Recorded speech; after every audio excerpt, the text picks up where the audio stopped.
Magandang araw mga kaibigan. Mag-advertise lang muna ako ha. May available stock tayo ngayon ng dark chocolate.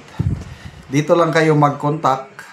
0916-9000-997. Limited po ang stock kaya first come, first serve basis. At buong Pilipinas po pwede itong i-deliver via LBC except abroad. Hindi ako na nagne-negosyo nito, umiinom lang araw-araw dahil napaka-sustansya po. It's good for our body, lalo na tayo mga senior citizen. Gusto ko lang matulungan din ang mga cacao farmers sa Bukidnon, kaya ito ang kanilang produkto. Dark chocolate or sikwati, tablia. Okay, bigyan natin ng comment, reaction, opinion itong post ng Ang Balita Ngayon. Comment ito ng isang original Filipino music icon, si Wense Cornejo.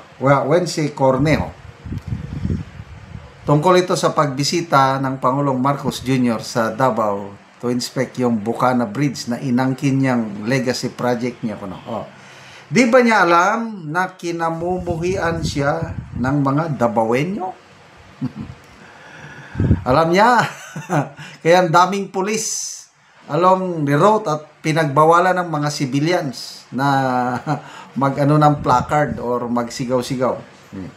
Ito ang reaksyon ng OPM icon na si Wense Cornejo kaugnay ng pagpunta ni Pangulong Ferdinand Marcos Jr. sa Davao City para sa inspeksyon ng Bukana Bridge na idiniklara ng Pangulo bilang bahagi ng kanyang mga legacy projects. Diretsahang kinwestiyon ni Cornejo ang dahilan sa pagbisita ng Pangulo sa lungsod. Sabi niya, di ko maintindihan. Bakit nagpumilit pa pumunta si BBM sa Davao para mag-inspect kuno sa nang tulay? Di ba niya alam na kinamumuhian siya ng mga Dabawenyo? Sa bagay, hinos natin nga pala. Walang kalam-alam. Ang payag ng mga awit ay lumabas sa gitna ng umiinit na diskurso sa social media ukol sa pag-angkin ni Marcos Jr. sa Bukana Project bilang kanyang legacy project na sinasabing na-conceptualize at napunduhan pa noong administrasyong Duterte bilang China Official Development Assistant o grant at matapos lamang sa kasalukuyang administrasyon. Okay, so may mga Facebook reel na lumalabas. Ang mga tao sa Davao hindi makalapit doon sa highway or sa kinaroroonan ng Pangulo, gwardyado ng mga pulis, kailang sumisigaw sila, Duterte! Duterte! Duterte! Katulad nung pagbisita ng Pangulo sa Manay, Davao Oriental. Tama ba, Manay? Nung nagkaroon ng lindol, sinigawan na naman siya doon ng Sara Duterte.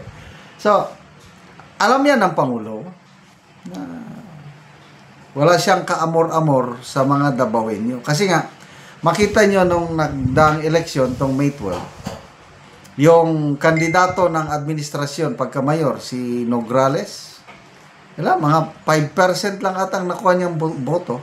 Samantalang si Tatay Digong natin is halos 90% pataas. Hindi lang landslide, tsunami. Ganon katindi pagmamahal ng mga Dabawenyo sa mga Duterte. Despite yung bilyones na AX o ayuda, binuhusan nila tudong pondo, vote buying nila, akala nila makukuha nila ng ayuda yung mga Dabawenyo. Apan, wais ang Dabawenyo tumanggap sa pera. Kasi pera din ng taong bayan, bakit hindi ko tatanggapin? Tanggap. Sige, tanggap. Pagdating sa balota, Duterte pa rin. So, yung pasabog ni dating Dole Secretary Silvestre Bello. Inoferan siya ng Pangulo daw ng 1 billion pesos para labanan si Congressman Isidro Ungab sa 3rd District ata. Kaya lang, tinanggihan. 1 billion. Ayaw daw niyang mag-traitor kay Pangulong Duterte. Yun ang tunay na kaibigan. So, bakit nagbisita? Of course, karapatan din niya yun bilang Pangulo. Kahit saang lupalop ng bansa, pwede siyang magbisita. Yun nga lang, kung hindi siya katanggap-tanggap, ay walang magagawa. Sa Cebu, itong nangyaring Bagyo Tino ba yun? Merong video na kumalat. Nilapitan niya mga tao, bali walang mga tao, ganyan, no? Meron pa yung babae na aksyon alamanohin ng Pangulo, biglang lumingin na gumanon yung babae. Ayaw niya talaga. Talagang parang nandidiri yung mga tao sa kanyang presensya. Yung napanood kong video, may mga pulis pa. Imbes na lumapit ang mga pulis, magpa-selfie ba o ano, tumalikod ang mga pulis, umalis. Ganyan na po ang reception ng mga tao, karamihang tao sa Pangulo. Para nga siyang barangay captain Dito, basta Mindanao, wala siyang maasahan na suporta sa Mindanao. Kung meron man, kakaunti. Ano ba yung may survey na ako? Nakita ko yung survey. Napakalit nung bago mag-eleksyon nung May 12. 3% lang ang satisfaction o approval rating niya sa taga Mindanao. Samantalang si BP Sara is 97%. I don't know itong latest na survey ng WR numero. Kaya lang, kikita mo sa survey ng WR numero, mas marami yung mga respondents na Maka Duterte dahil 34%. Ang Maka Marcos is only 15%. Ang mga Dilawan, Kakamping is 12%. The remaining 39%, mga silent majority, mga nag-o-observe.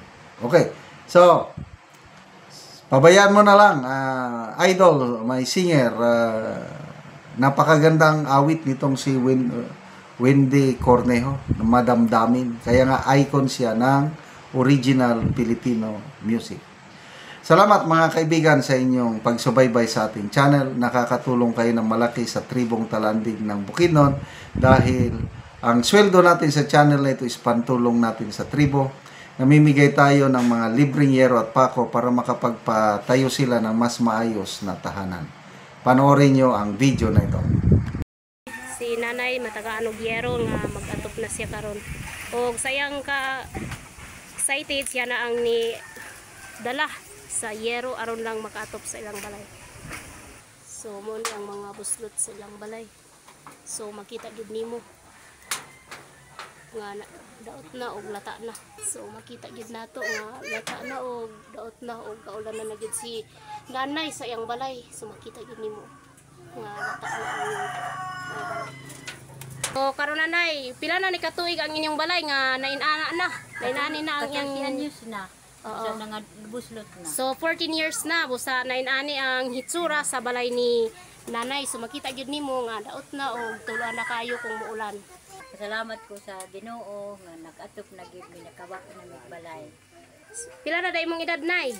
Ko ana 57. So 57. So si nanay 57 na og mo ni ang ilang balay nga lata na og ilisana na og yero nga napasalamat siya nga natagaan siya og yero nga makaatop na gyud siya karon. So tanaw na to kay nag-atop na sila og ilang kuwaon ang yero. So si tatay ang magkuha sa yero kay lang karungon ang ilang balay.